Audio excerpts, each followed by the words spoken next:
punizione per il Team Calcio dopo i primi 3 minuti. La battuta verso l'area di rigore la blocca in 2 tempi Anzalone.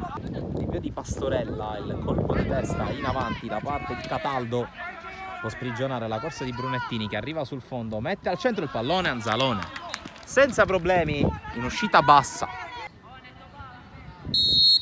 e poi arriva il fischio. Celano non va il suo tiro, palla fuori. Questa volta 4 in barriera per Anzalone. Fischia l'arbitro.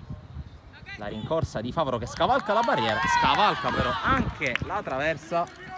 Subentra Di Benedetto fermato. Moglie prova ad allungare il piede, recupera palla, allunga la falcata Moglie, ingresso in area. Moglie arriva sul fondo, mette al centro, non c'è nessuno sul secondo. Poi Mortillaro col braccio.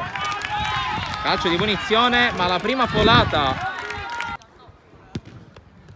Palla lanciata, poi Moglie, sbilanciato forse, Moglie riesce a calciare, ma sorvola la traversa, occasione. C'è il fischio, palla battuta verso la porta, sorvola la traversa per il direttore di gara. Basta così per il primo tempo, 0-0. Vedremo anche se cercherà la porta, non sarebbe un mistero in caso. Infatti cerca la porta, Vitrano blocca senza problemi Pastorella, che l'aspettava lì. 3 in barriera addirittura per Pastorella. C'è il fischio, parte la Corte con il sinistro, scavalca la barriera, colpisce la traversa dopo il tocco di Pastorella. Calcio d'angolo. Vittoria a rientrare col destro, sono in 6 del Team Calcio in area. La battuta in mezzo, colpo di testa di Vitrano sui piedi di Lomonaco, che cerca il secondo palo col piattone a scodellare la palla, che si perde non lontanissima dal palo alla destra di Anzalone. La palla calciata via. La Corte allunga la falcata, la Corte in area, la Corte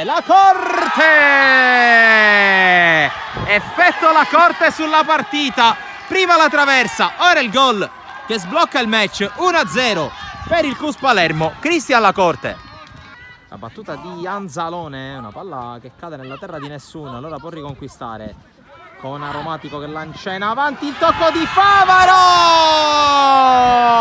il cucchiaio morbido e il pareggio del Team Calcio, con Favaro che torna al suo posto e torna a fare quello che sa fare meglio, ovvero sia gol. Casisa cerca e trova Mortillaro, che passa ancora in mezzo a 2. Mortillaro cerca il servizio in profondità, posizione regolare per il tentativo da parte di Santoro in 2 tempi. La parata di Pastorella che salva il Team Calcio. La Corte, anzi ovviamente Romano, De Carli. Ora la Corte, dribbling secco, può andare la Corte, fronte alla porta, testa alta, sinistro, blocca Pastorella, prova ad alimentare senza successo l'azione il Team Calcio. Allora attenzione a Romano dall'altra parte per il Cus. Romano va più veloce del pallone, non è costretto a frenare ancora. Romano salta un avversario, mette in mezzo, Pastorella allontana, Catanese, il salvataggio sulla linea da parte di Celano. È situazione che rimane sull'1-1, ma ancora Catanese che alimenta l'azione in fuorigioco, però se ne va Goa, sulla palla rimane Santoro. Tutto rintanati indietro il Team Calcio. C'è il fischio dell'arbitro. C'è la battuta di Santoro sopra la traversa. Pronto alla ribattuta invece Castelli dall'altra parte.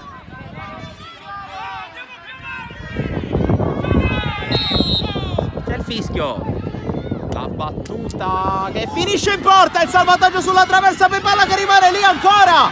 E attenzione, proteste da una parte e dall'altra. Si salva il Cus Palermo grazie anche a un super Anzalone proprio nel finale. Che salvataggio sulla traversa per questa ghiotta occasione, e per l'arbitro basta così. Finisce 1-1 tra Team Calcio e Cus Palermo, una partita che si è accesa nel secondo tempo come ci aspettavamo.